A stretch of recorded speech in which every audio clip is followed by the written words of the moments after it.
শুভ সকাল আমার প্রিয় বন্ধুরা, তোমরা সবাই কেমন আছো? আশা করছি সবাই খুব ভালো আছো আর আমরাও সবাই ভালো আছি।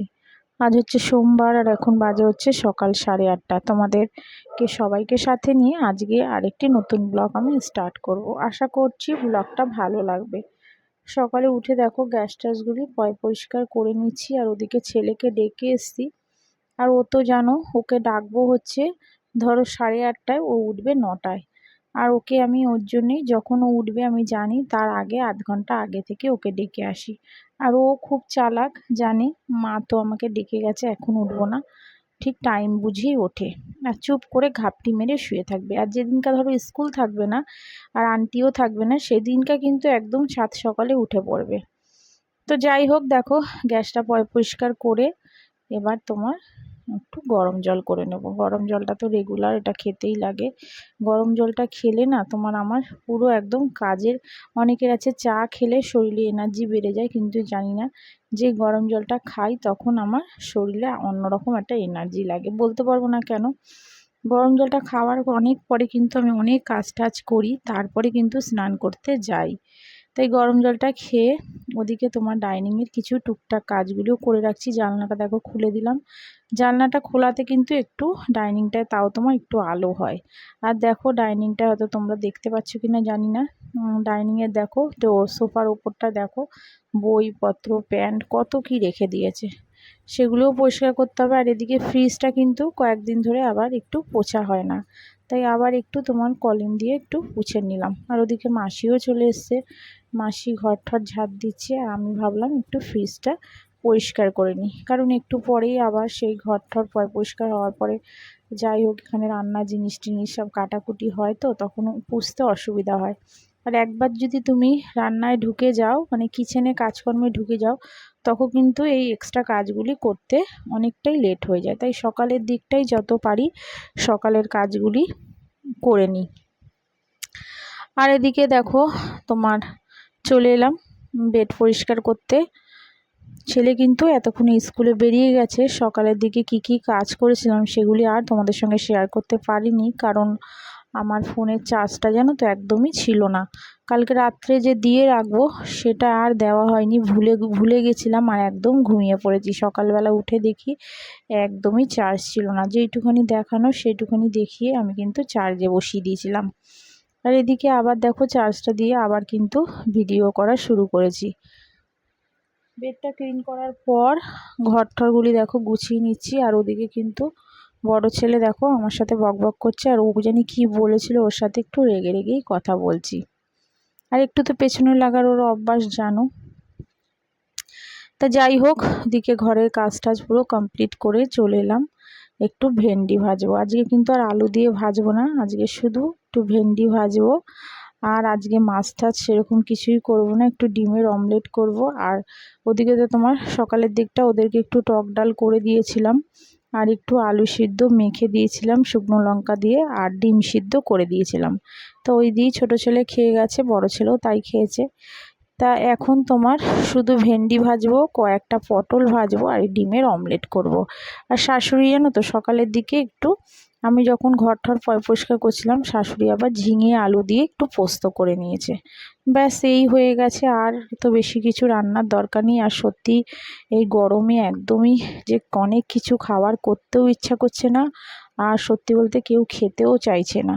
তাই শুধু শুধু অনেক অনেক রান্না করে কোনো লাভই নেই। তাই ভাবলাম থাক আজকে এরকম অল্পর মধ্যে একটু রান্না করে রাখি। তা যাই হোক দেখো ভেন্ডিগুলি একটু কেটে নিচ্ছি। আর ভেন্ডিগুলি যখন কাটছিলাম ভালো করে দেখে দেখে নিচ্ছিলাম, কারণ জানো তো ভেন্ডির ভেতরে কিন্তু অনেক ছোট ছোট পোকা হয়। তা আমার আবার এই অভ্যাসগুলি আছে, যখনই ভেন্ডি কাটবো এরকম দেখে দেখে কাটি। আর ওদিকে ভেন্ডিটা দেখো ভাজাও বসিয়ে দিলাম। আর ভেন্ডিটা ভাজতে ভাজতে ভাজা হয়ে যাওয়ার পরে দেখো পটলগুলি আবার কেটে নিয়েছিলাম, তো সেগুলি আবার ভেজে নিচ্ছি। পটলগুলি কিন্তু এখন খেতে বেশ ভালোই লাগে। পটল একটু তোমার কড়া করে ভাজলে ভাত দিয়ে কিন্তু শুকনো ভাতেই আমার খেতে ভীষণ ভালো লাগে। তাই পটল ভাজাটা করছি, ছেলেরা তো কেউ খাবে না, আমি একটু খাই আর শাশুড়ি একটু খায়। পটল ভাজাটা হয়ে যাওয়ার পরে ডিমটাও ভেজে নিচ্ছি। এই রান্না করেছিলাম একদম সিম্পল, আজকে বেশি রান্নার ঝামেলা করিনি। তা দেখো ডিমটাও হয়ে গেছে, এবারে তুলে দেব।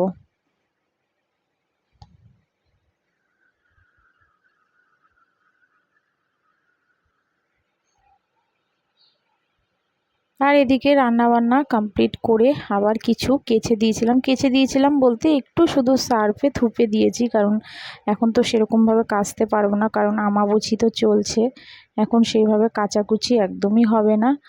একবারে সেই বৃহস্পতিবারে কাচতে পারবো, তার আগে নয়। কিন্তু এগুলিতে একটু সার্ফে তোমার দিতেই হয়, না হলে তোমার যা গরম পড়েছে, ঘামেরও তো একটা গন্ধ আছে, তাই না?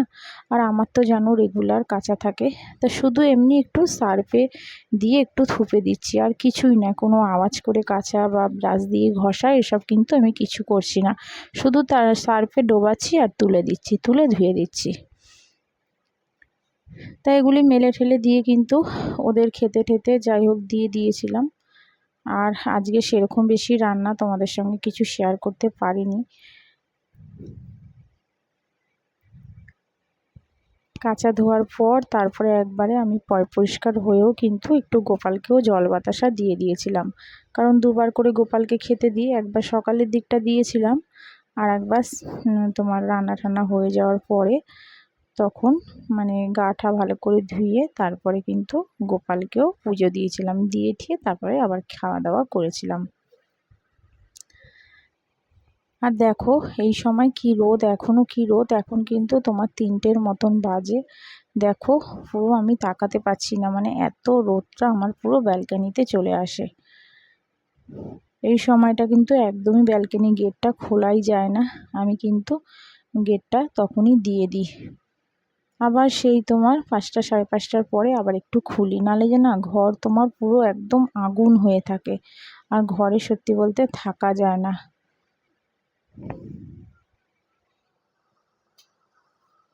তো যাই হোক, এতক্ষণ যারা যারা আমার ব্লগটা দেখছো, নতুন বন্ধুদের বলছি, আমার ব্লগটা যদি তোমাদের ভালো লেগে থাকে, প্লিজ তোমরা একটা আমার চ্যানেলে সাবস্ক্রাইব করে আমাকে সাহায্য করো, আমাকে একটু এগিয়ে নিয়ে যেতে।